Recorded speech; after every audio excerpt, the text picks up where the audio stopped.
Good morning, good afternoon, good evening, DEF CON. My name is CRob. I get the privilege to work with Red Hat Product Security, and I'm very pleased today to be at the invitation of the Red Team Village to have an amazing group of people from around the globe, some experts from the security spectrum, and we're here to talk about the joy of coordinating vulnerabilities. I'm going to introduce our panel, and we're going to have a great discussion. We're going to start off. Anders, why don't you introduce yourself, please? Hi, my name is Anders. I'm a security researcher. I work for Intel. And I used to be a researcher out in the industry publishing my vulnerabilities. If you report a vulnerability to Intel, there is a decent chance that I might get to see it and triage it on the incoming side. Awesome. Thank you, sir. Next up, I'd like to introduce Daniel, who's had a busy day, I think. Oh, it was fine. I just finished recording another talk. Thanks for having me. I'm an assistant professor at Graz University of Technology in Austria, and my job is to do interesting research, I guess. And from time to time, we look at processors, and there we find sometimes vulnerabilities like meltdown, Spectre, zombie load, things like that. I might have heard of those. Next up, I'd like to throw it over to the inestimable Katie. Oh, me. Well, hi, everyone. I'm Katie Trimble Noble. I am the director, or rather a director of product security at Intel, and I am responsible for the bug bounty program at Intel. Man, that sounds fun. Next up, it is. The equally delightful Lisa. Would you give us an introduction, please, ma'am? Hi, Lisa Bradley. I work for Dell, and I run their vulnerability response and customer trust team, otherwise known to the industry as their PCERT team. And I've been PCERTing-ish for over 8 years. Awesome. And last, but certainly not least, all of our friends, the internationally recognized character, Omar. Why don't you give us a little speech about yourself? No problem. Yeah, so I'm Omar Santos. I work at the basement of the PCERT team at Cisco with a red stapler that I lost. But here I am. There you go. I found it. All right. Well, I think today our folks in the audience are in for a real treat. We have some pretty amazing perspectives we're going to share with you. But first off, I'll throw this out to the group, and I'll start with Lisa. What does CVD mean to you, and kind of what's your organization's motivation to disclose things? Yeah, that's a good question. So for me, it's really about working well with the industry, not only just the researchers, but corporate and researchers working together, which is, so fun and exciting. But really, what we want to have happen is that we, as a corporate person, we want to make sure that we know about the issues ahead of time, and that we work with the researchers to find out about what they know, and then fix it and disclose it then to our customers so that they know about the issue that we had and how to get the security update for it. I would prefer a researcher to come to me first and not zero-day me, because it puts all of our customers at risk. So that's sort of my main motivation to work very nicely with the researchers. Awesome. Well, since you said the magic word, we happen to have two researchers here. Let me ask Daniel first. From your perspective, what does CVD mean to you, and kind of what are your specialties, motivations? Mm-hmm. Well, my perspective is that I want to do interesting research, and I'm not primarily searching for vulnerabilities, but it happens. And then, of course, if we want to advance the field as an entirety, it's important to also share this information with the right people at the right time. And we don't have any disadvantage from sharing it with the vendors first. On the contrary, it's always good to get feedback from them. And yeah, that's one aspect. And of course, I also think it would be unethical not to disclose it to the vendor first. Of course, there's always the question then, okay, how long do you give time to the vendor? And there are many ethical questions related to that. But that's of course how it should start. Daniel, what's the typical time that you do give your researchers? Mm-hmm. Well, we are aware of this industry. Typical 90-day time frame, which we also often suggest as a start, but it's clear that it doesn't always work. And also, as a researcher from academia, I also have a different perspective here again, because we want to publish our results, our new insights in scientific papers that are published at academic venues. And they usually have very long time frames until the papers are accepted and published then. So this takes often more than 3 months. It often takes more than a year. So participating in a disclosure process that takes a long time is usually not a problem there. But of course, it makes sense to just align the interests. As from my side, when we want to go public with the paper, I think that's for us a boundary where we say, well, we can't really delay the publication of the paper once it's accepted at a venue. Well, thank you for sharing. Let's get another researcher perspective.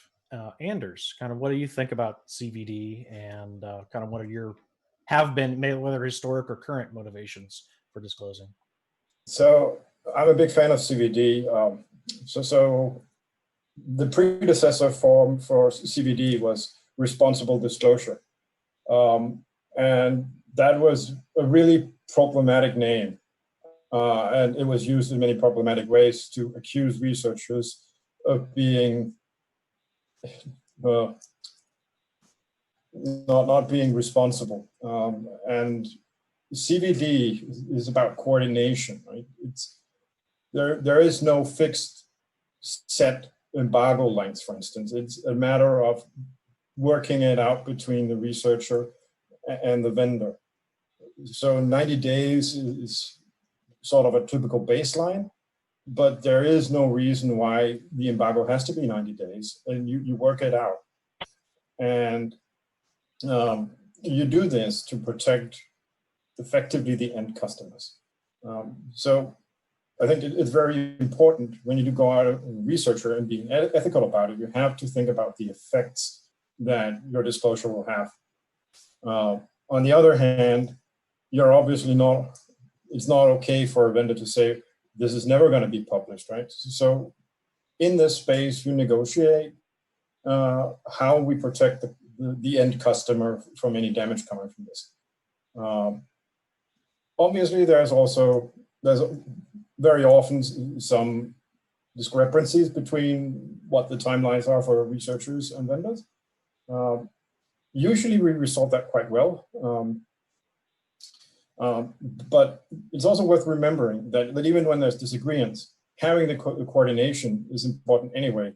Vendors need to go out and tell their customers how they can alleviate any damage, even if there's disclosure before there's mitigation.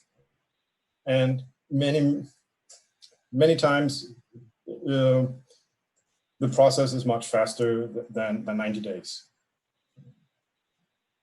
Yes, some of us don't have the luxury where our code is publicly available, whereas others, if you're closed source, have a little bit more flexibility around that. Let me turn it over to a different perspective here. Katie Noble has worked a couple different sides of this issue. So kind of give me, what does CVD mean to you, and kind of maybe describe some of your motivations past and present. Yeah, so I have worked a couple different perspectives on this. So I am a recent acquirer at Intel Corporation, and previous to that, I worked for the U.S. government. Yes. So I worked and you for were the there US to help. government for. I was there to help. I'm here to help. Absolutely. And I used to tell people, like, I didn't even wear my black suit today because, you know, this is my real name. So yeah, I worked for 15 years for the U.S. government. I was in the Air Force for 12 years. And I worked as the director of vulnerability coordination and disclosure at the Department of Homeland Security. So I ran a lot of the really big programs that people are familiar with. So like NIST MVD program, where you get CVSS scores from, or MITRE's. I know, right? I agree. We have problems. We can talk about it. So MITRE CVE program, I was the government sponsor of that program. So lots of different pieces here. And lots of different perspectives. And I always saw our job was to really be the neutral party in between the researcher and the product owner. So we coordinated and disclosed over 20,000 vulnerabilities in the course of 2 years. And the year before that, we coordinated 14,800. So there were 800 ICS vulnerabilities and 14,000 IT vulnerabilities. So that was in 2017. So lots of volume coming through there. And for me, the coordinated vulnerability disclosure, or it used to be called responsible disclosure, is all about, it's a balancing act. It's a process. And I would say that no matter what you do, like, you're going to interact with differences because it's a process, right? There's no set, there's an ISO, but that's, you know, there's no set one way to implement it. So every organization is going to implement it differently. And so you have to be kind of prepared for that as a researcher, because everywhere you talk to is going to do something a little differently. So there's going to be shifting timelines. There's going to be complexities that you may not have incorporated before. There's going to be differences. But what CVD really is to me is it's a balancing act. It's the opportunity to work collaboratively so that an adversary doesn't have an undue advantage. It's all about balancing. It's all about risk. And I think everyone I've interacted with in this entire community, researchers, vendors, government agencies, corporate, it doesn't matter. Everybody has the same goal, and that goal is protecting the end user. So the motivations are all the same. We just come at it from different perspectives. And so what CVD does is it lets us all come together and all do one thing, and that's protect the end user as much as possible.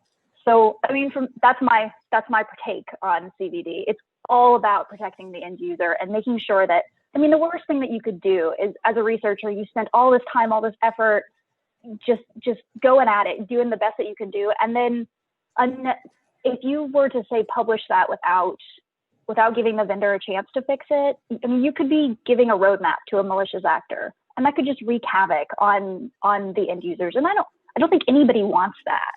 So there we go. CVD to me is all about reducing risk and allowing the entire ecosystem to balance while we create a mitigation and deploy that mitigation. Let me change up the question a little bit as I go to my dear friend Omar, who's been around the CVE carousel many, many times. From your perspective, Omar, what benefits have your constituents, your organization, your partners? What have they gotten out of the whole CVD process, regardless of what the name might be under?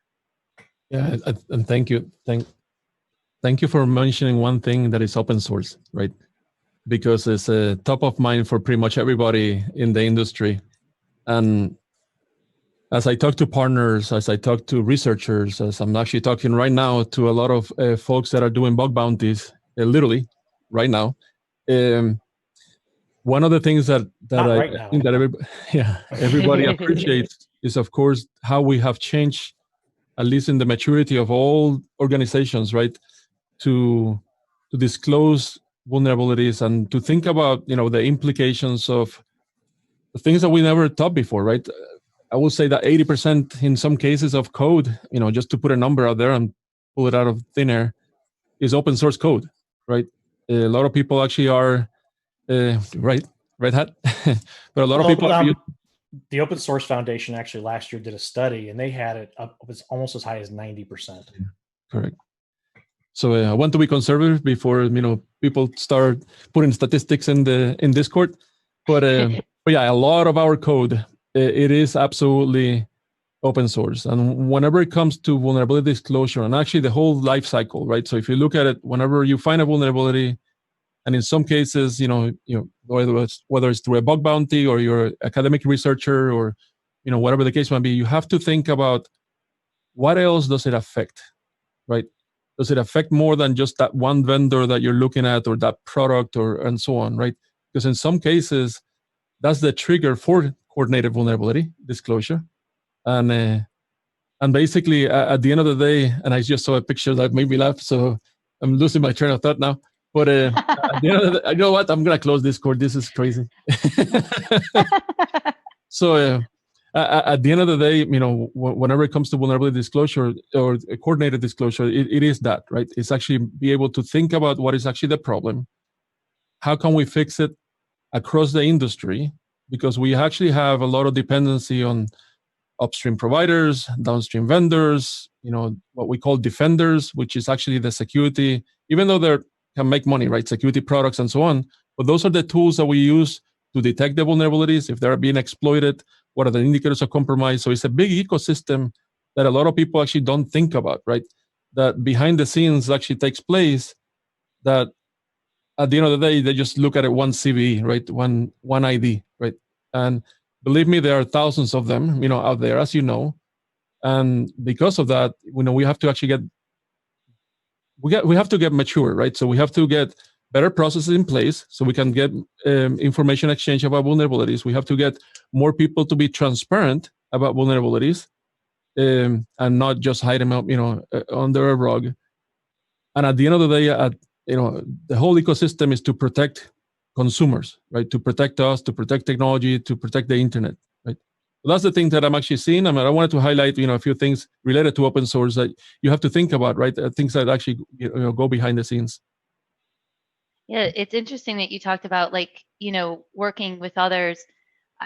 It's not only that we hope that the researcher thinks about who else might be affected by this, but when we're the receiver of that, we tend to think, hey, who else in the industry might also need to know this? And it doesn't matter if they're your competitor or not.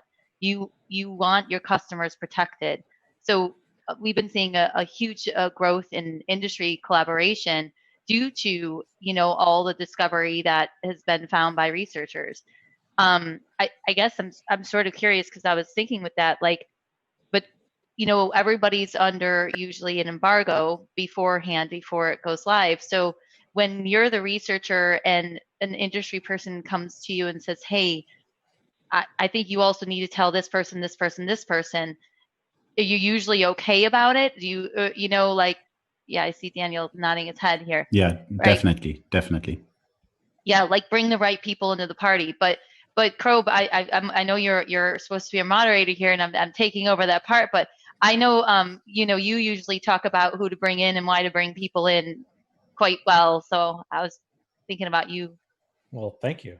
Yeah, well, and my position is a little different than the traditional vendors here, where we interact with a huge upstream community and kind of act as I'm trying to find a nice metaphor. We act as a liaison from upstream to downstream. So most of my development is done by non-employees. So I'm constantly trying to figure out who's connected to what.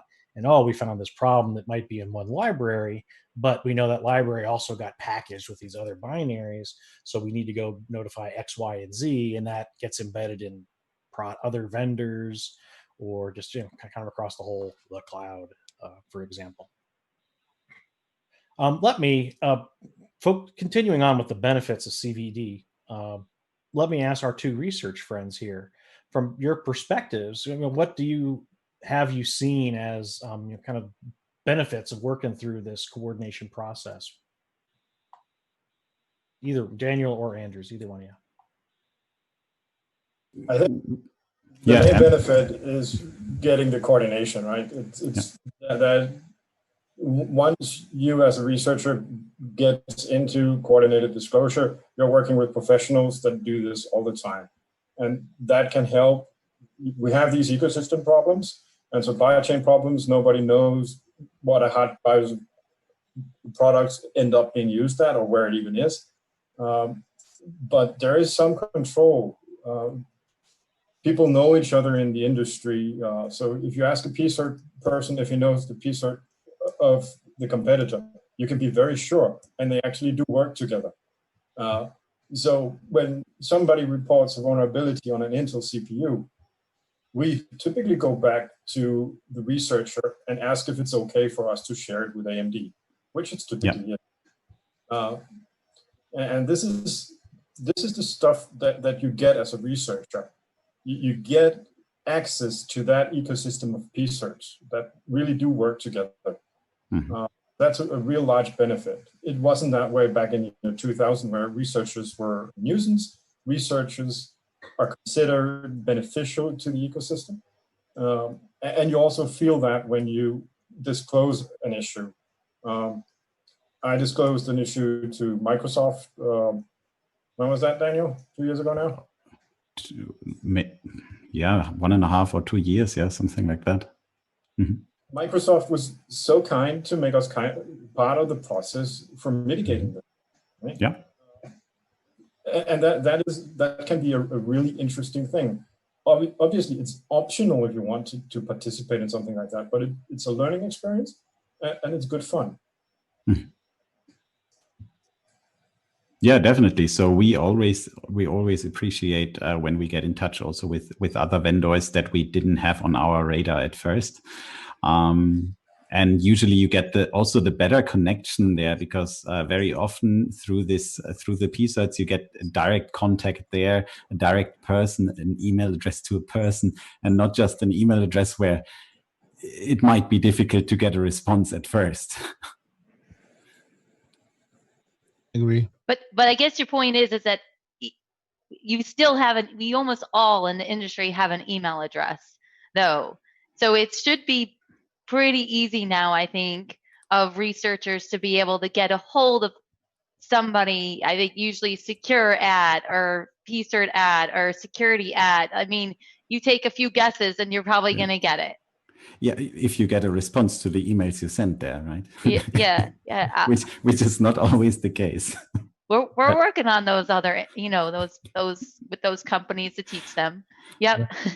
That's a good point. I think that we're spoiled. The people represented here, we were kind of spoiled because we work for companies that they do have a lot of resources. So even if you think, man, they don't even have an email that they actually can get vulnerability information for, you'll be surprised. I deal with that on a daily basis, where I'm contacting another vendor that I'm saying, hey, this researcher told me that your crap is messed up, and they don't even reply, right? So I do see it in my site. Now, and I apologize, but this is a really good question to what you guys were talking about, and it came from Discord. And it's basically, it's a question and a statement, is that saying, hey, all these embargoes that we are actually talking about, they don't exist in some cases because there may be people that are actually monitoring, like, for example, GitHub, every time that there's a new commit for a new open source vulnerability or a bug, because at the end of the day, a vulnerability is a bug, right? And so I guess the question is, how do we deal with that? Is that something that we're trying to address, and so on? That's and then, of course,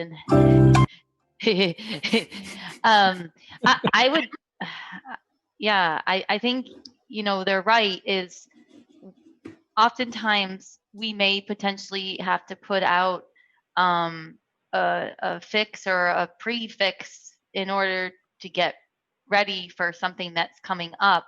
And we're not trying to hide it, right? I think a lot of times the media likes to say, look, they're doing these hidden fixes, but we're really trying to just respect the coordination amongst the industry and for the other people involved. I think that we saw that, with our famous Spectre in Meltdown, like some of the patches were coming out a little sooner than others were. So even though we were under embargo, we still were a little off. But so if you do that, there is a chance that we could expose ourselves sooner, but we're doing it for a reason.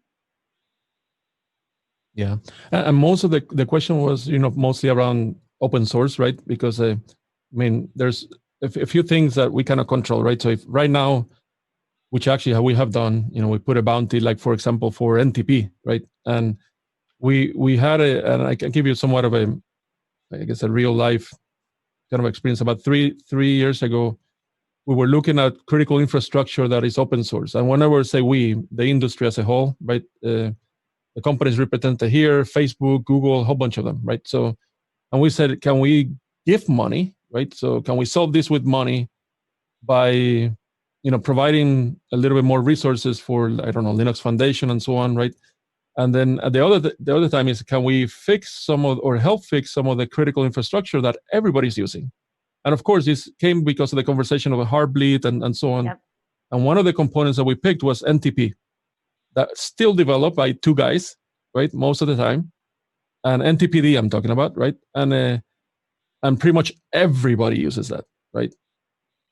From certificate validation, from pretty much everything, right? So whenever we looked at that, then we say, what is the best way to even commit some code?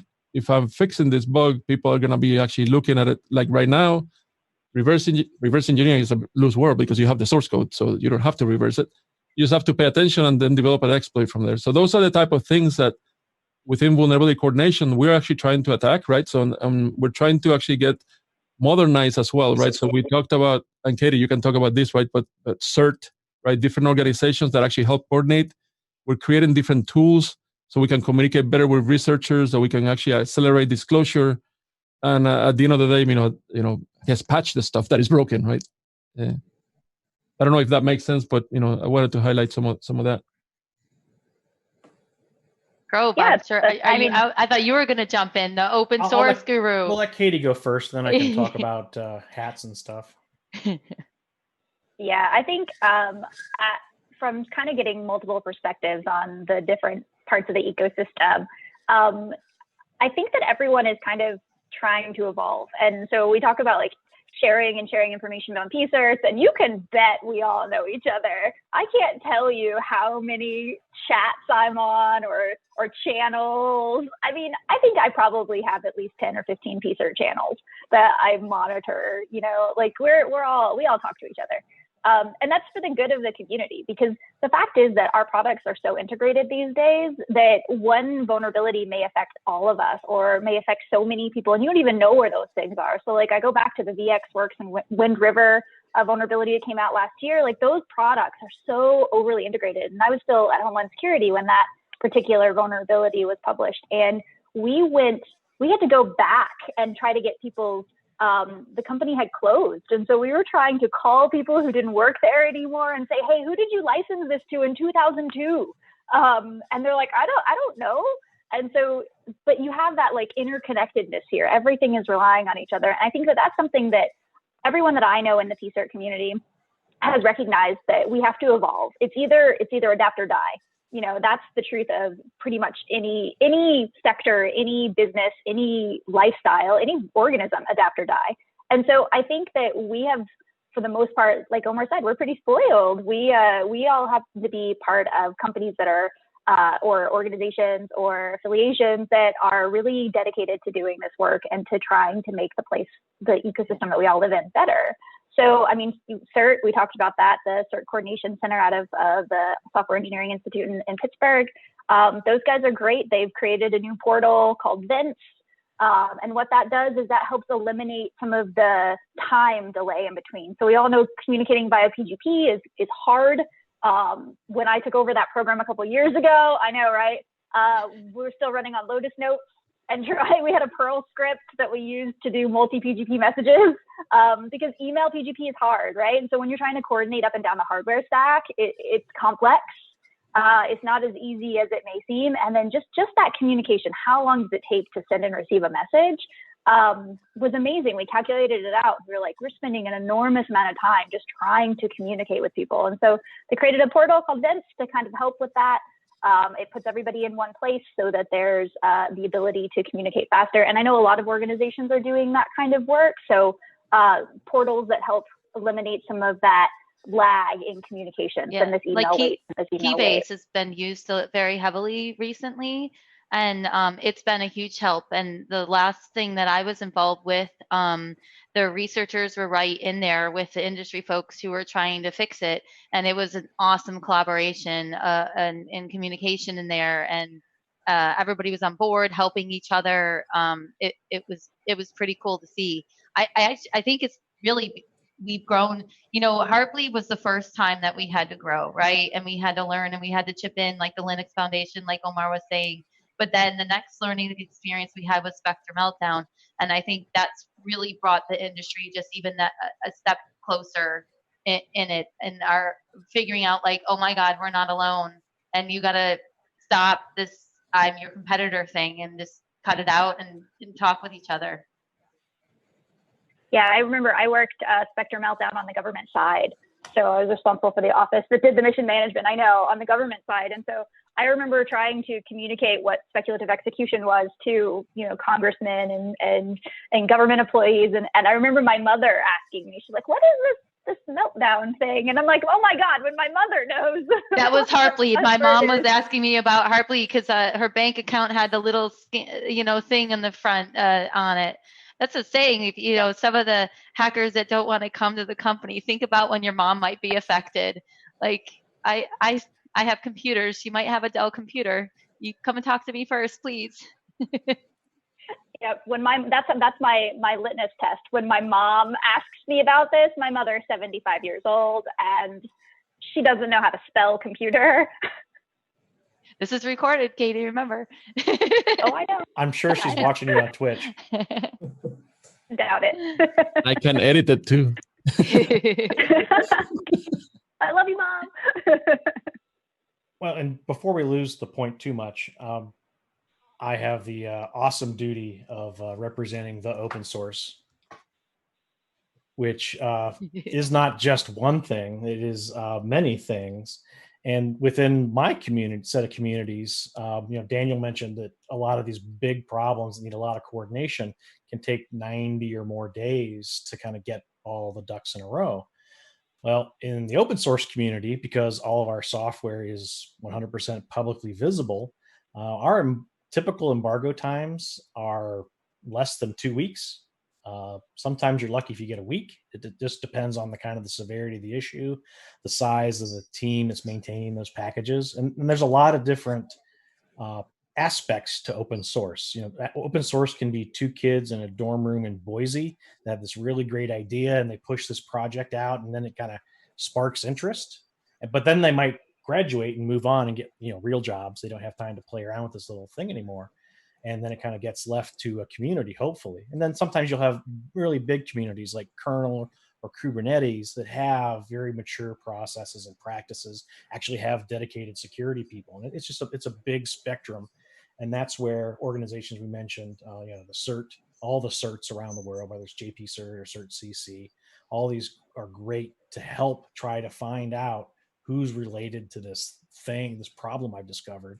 And then you have organizations like FIRST, which a lot of us here are members of. It's the Forum of Incident Response and Security Teams, where we are trying to, we have a published, you know, phone book, so to speak. For those of us that remember phone books, it's like the yellow pages, but we have, you know, the yellow pages of how to get a hold of different product security teams, so that as you discover a problem, you know, that's and a directory that you potentially could query to try to get, you know, a response, someone to help you out with this partnering.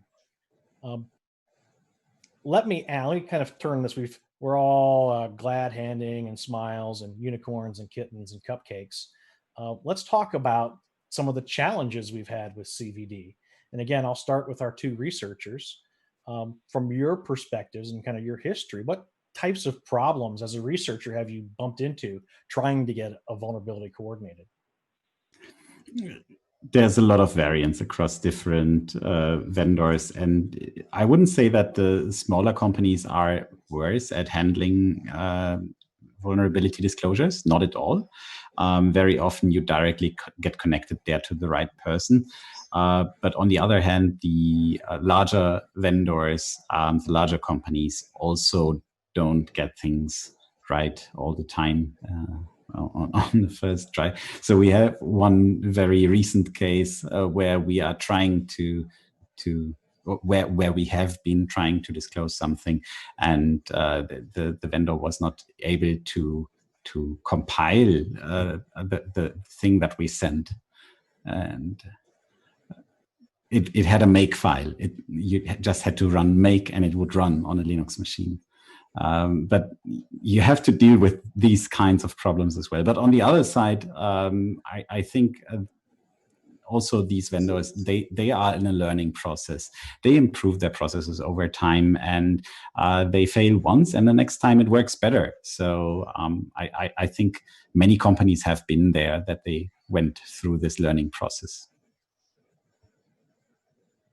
Anything to add on top of that, Anders? Any challenges you've seen? Yeah, I think one of the things that researchers are very often scared about when entering into embargoes is that somebody might come and find the bugs in the meantime, the embargo. And that can be a problem. Typically, it isn't. And the simple reason why it isn't is that the life expectancy of a bug is quite long. So we had a study from Aplon in 2017 that the life expectancy of a vulnerability in the US intelligence community was 6.9 years. If you agree to a 6.9 year embargo, you're probably doing it wrong. So there's that. I would also recommend, when you go into coordinated vulnerability disclosure, because you have the best interest of the customers at heart, ask for truth and transparency. Why do they need that long an embargo, right? What are they using the embargo for? These are things that vendors should step up and talk about. You should listen, but you also have a right to be skeptical about it. Yeah. It is coordinated vulnerability disclosure. It's not stuffing something down your throat. Yeah. Right? It's a good suggestion. I would say for those researchers who start to have a name to them, or we've worked with once before and we have a little bit of more trust, I think the transparency coming from a vendor or a company will be more. I think sometimes, just like you as a researcher have been burned, where you can't get an answer, you can't get this or something, the industry side gets burned too, where a researcher, just decides, even though they told you this date, that they're just going to go and post something. And so it's a little hard because you want to always go, right? You're brought up to go and trust somebody until they fail you, right? But it's a little hard when you think of the stories and their past experience. So I think once you already establish and work at least one issue with a company, it makes the second time a little easier, and probably that company more willing to share more information, like, hey, it's going to take us longer because, we realize that it also affects version X, Y, and Z, which is not something we normally would want to say it the first time, or it affects the whole other product line, or we realize it affects this. So that type of information sharing is limited until there's a little bit of a trust. Right. Yeah, there is a relationship building thing to coordinated vulnerability disclosure. Most hackers tend to find vulnerabilities in a narrow space. So there are vulnerability researchers that specialize on hacking certain operating systems. They're specialized, and they typically, with time, build a strong relationship with that vendor, and that typically works out for everybody. Yep. Yeah, and a few things. I'm being actually collecting some notes as you're talking, and hopefully I will be brief, but have a lot of opinions, right? So the first one is, if somebody comes to me for a 6 to 9 year embargo, first thing that I'm going to say is that, hey, it's not that I'm going to pick up the phone and say, hey, I'm going to be assigning this case for 6 to 9 years. Probably I will be dead by that time, right? But anyway, hopefully I'll be retired. The other one is, yeah, I wish. But no, the other one is you mentioned, Daniel, of even smaller vendors being more agile, and I agree as well. I gave you. I have to be careful because it's being recorded and streamed all over the internet, right? But I have been in scenarios that I'm troubleshooting a vulnerability that affects half of the internet, right? Like Europe can go down right now if I don't patch it correctly, right? And in some cases, I go to some very, very big vendors as well and say, I'm going to explain the vulnerabilities, and straight to my face, I'm not going to fix it. I'm going to wait until this patch is actually more available. And especially I'm talking about open source as well. So I'm going to capitalize on that. You put a coin on me on open source. The other one is you mentioned something about the prioritization and I guess the understanding of even a makefile. I cannot even believe that, but hey, I guess we have that. But the biggest nerd fights that I have experienced in my life are because of two things: duplicate reports of a vulnerability, and I don't even get into that. Whoever can say that, right? So that's one, and CVSS, right? Yep. Scoring. The scoring. So I'm not even going to open that kind of worm, but those are the biggest nerd fights, and one of the challenges. Back to your question, CRob, of what I see out there. And with that said, is that at least I hate to say this, CVE is becoming a commodity, right? And we're getting a little bit better, but typically, especially after all the open source vulnerabilities like Heartbleed and everything else, so of course, if you don't have a logo, if you don't have a website and a cool emoji to it, you're not going to get attention. And in some cases, I'm not saying that we exaggerate, right? But we put a lot of emphasis in a vulnerability that while I'm actually patching 100 more, let me highlight the other 100 that are being patched so you can patch them, right? And not just this one, right? And that's what actually happens, at least from my side, is that, yeah, it's beautiful. You can publish a research and so on. But and it's not vendors, and it's not the researchers. It's mostly the media, right? At the end of the day. But in some cases, we have to get better into prioritizing vulnerabilities and making it public in a way that, yes, I'm actually applying this patch, but I got 100 more that I can own your own environment. It's like not like we don't appreciate the work and the research and the hard work what went behind there. It's just we're trying to figure out which one does it make sense for a customer, to best protect our customers, or when we look at all our issues that we potentially may have that come in. Yeah, that's a good point of the struggle on our side. I don't know if I'd be curious at times if the researchers know how much goes on in the background when in the fights, the battles, the scoring of when are we going to get it in, when is the product management, PR, legal, security folks, engineers, you name it, they're involved in all of it to figure it all out. I'm probably leaving some folks out, but it's a lot of work. I do have also an opinion on that, and it's pretty bad because I'm actually from a vendor, but we have to help the researchers know about this, right? It should be transparent for them that we have big company behind us or a whole bunch of other ones, but we have to kind of educate them as well, so to make them aware, because in some cases, that may not even be the case, right? Just like the example that Daniel was mentioning, hey, I pick up the phone and I cannot even get a hold of somebody.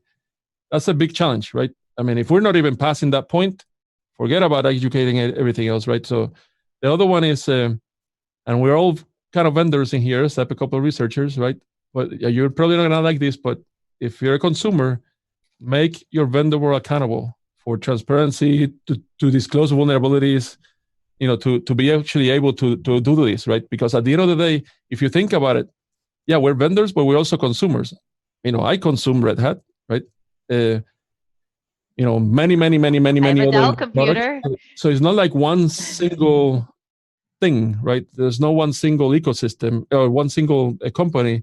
It's a big ecosystem, right? So we have to get our act straight. So anyway, to add on to your comment, Omar, at the end of the day, coordinated vulnerability disclosure is about managing risk. And every stakeholder involved, whether it's the researcher, it's the media, it's a vendor, it's an end consumer, everybody has a different perspective on kind of what they care most about. But thinking about a typical enterprise, no enterprise has a vendor and a product. So these CCERT teams, which is the Corporate Incident Response Group, they have to manage vulnerabilities from hundreds potentially of different vendors and open source communities. So it's very challenging, and we need to remember that we're trying to help. The goal of CVD is to get people information so they can make those risk-based choices on what they want to do with this particular situation. Hopefully there's a fix, but sometimes there's not. And we need to give them the information and data to be able to make that risk-based decision. Let me ask Katie, from your perspective here, we didn't get here from you. What kind of challenges have you had or that you see with the coordination process? So this is interesting because I think that inherently anybody who knows me knows that I'm a pretty cheerful, happy kind of person, and I try to walk into. But there are some times when I'm like, oh, and I just rage against my inner dinosaur comes out, and but there are yeah. So there are. I think there's more good than bad. There are challenges, but there are challenges in everything, and those challenges to me are people. It sounds weird, right? But like it's people. It's like this idea of put yourself in the other person's shoes for just a minute. You know, we see things from our own perspective, and I've been on the research side, and I submit something, and I'm like, why are you not answering me right now? And I'm like, but put yourself, on the other person's side. Or I've been on the PCERT team, and I'm like, oh my God, I'm drowning. I'm absolutely drowning in these responses, and like my product engineers aren't responding to me, and like you're stuck in this world where you've got lawyers at you, and you've got PR at you, you've got like your boss at you, you've got researchers at you, you have everybody at you.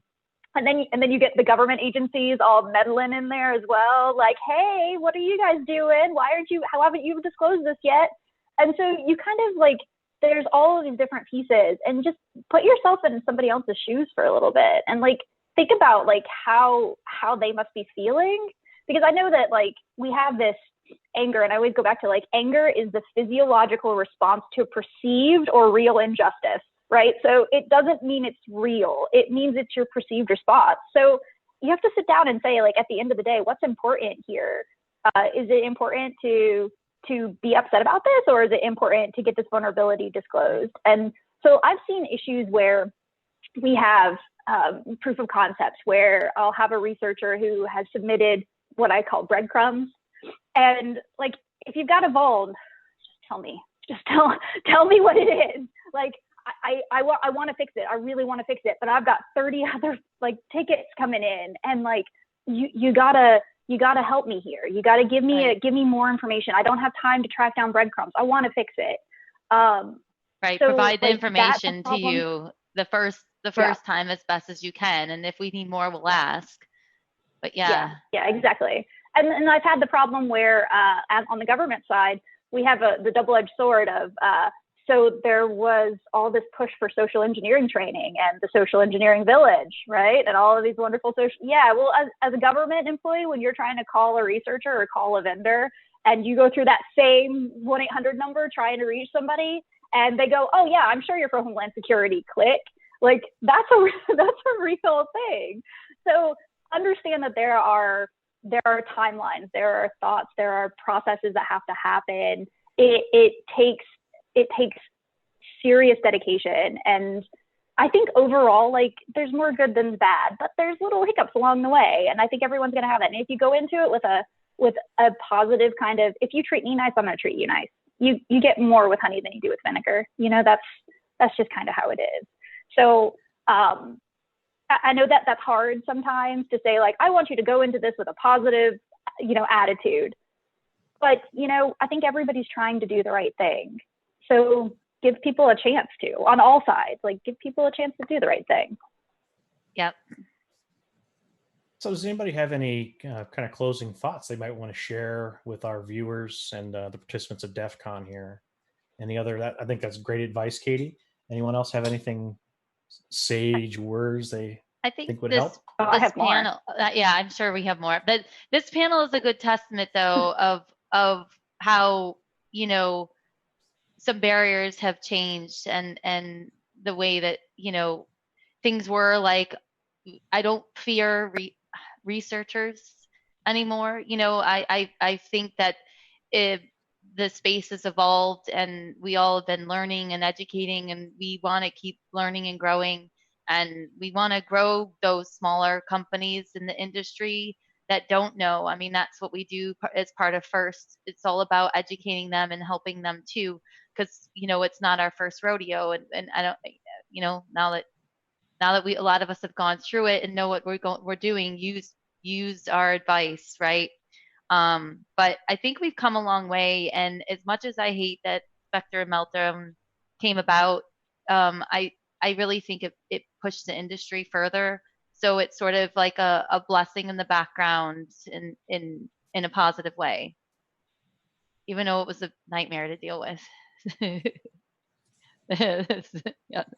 And to pick up on Omar's statement from before, I think logos are important, and just as a means of communication. Every time I create slides, I'm so happy if the researchers created a logo so that I can use that and do not have to put the words there. It's just so much more expressive. I agree. I just want it to be controversial.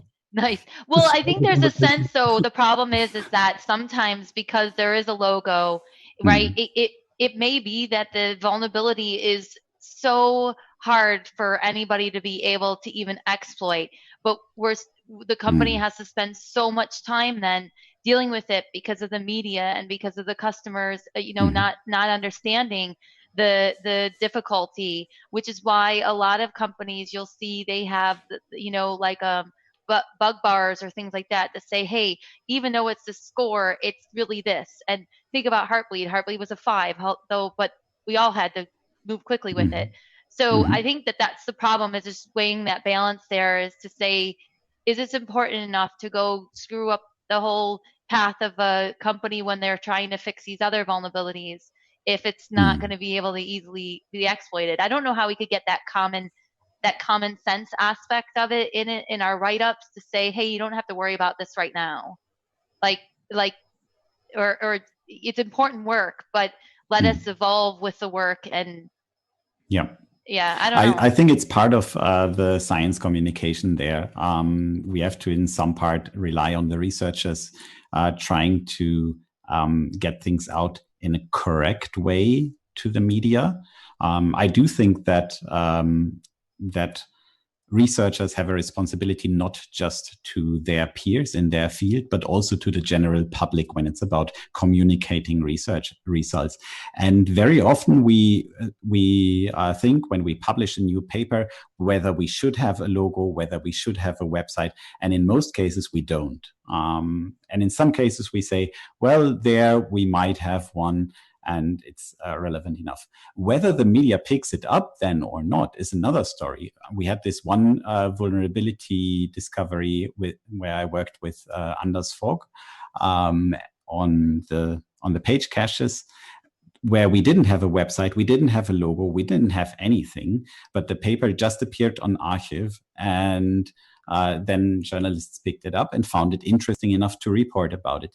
And there's not really anything you can do. And even in the emails there, if I would quote from the email, just off the top of my head, I think I wrote something like, this vulnerability or the exploitation of this vulnerability, this is purely academic, or it's mainly of academic interest.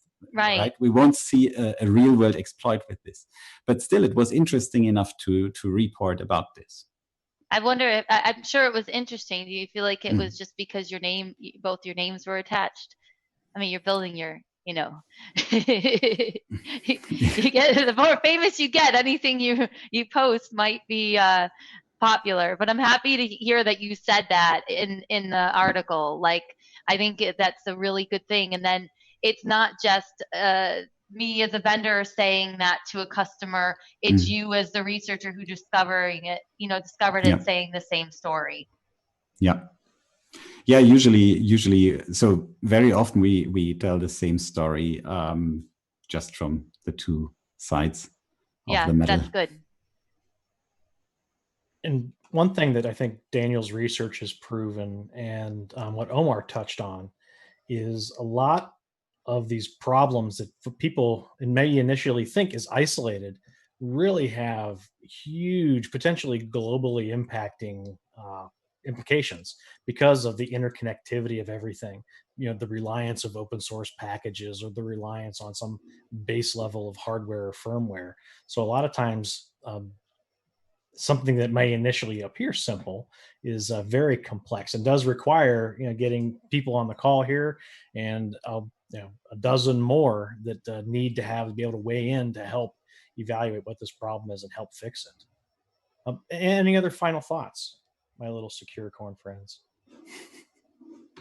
I just want to say one thing before we close it out, right? So give me this.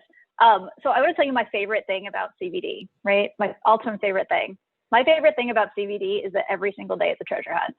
Every single day is a brand new adventure, right? There's no checklist on this. There's no book to follow. That's the nature of 0 days. No one's ever seen it before. And isn't that ultimately exciting? Isn't that I think that's the best. That's the best thing to be excited about. Every single day in the morning. No one has ever seen it before. That's wonderful. It's amazing. I love dealing with problems that affect every computer ever made. It's great. We're going to do it. At least we'll do it together. At least we have good company. Absolutely. Yeah, if it was boring, I would change careers for sure. This is awesome. Well, I think that we're on time. Just to a quick time check, I want to remind everybody that we're on Discord. And actually, let me leave that to you, CRob. Well, actually, I had been prompted that we will be available in the Discord channel right after this talk. If anyone had any questions, we'll do our best to get as many addressed as possible. I want to thank the panel. I thought this was an amazing conversation. I enjoy working with some of these great people from around the world, amazing personalities and intellects. Thank you all. We'll hang out on Discord a little bit, and if folks have particularly interesting questions, we'll be glad to chat with you.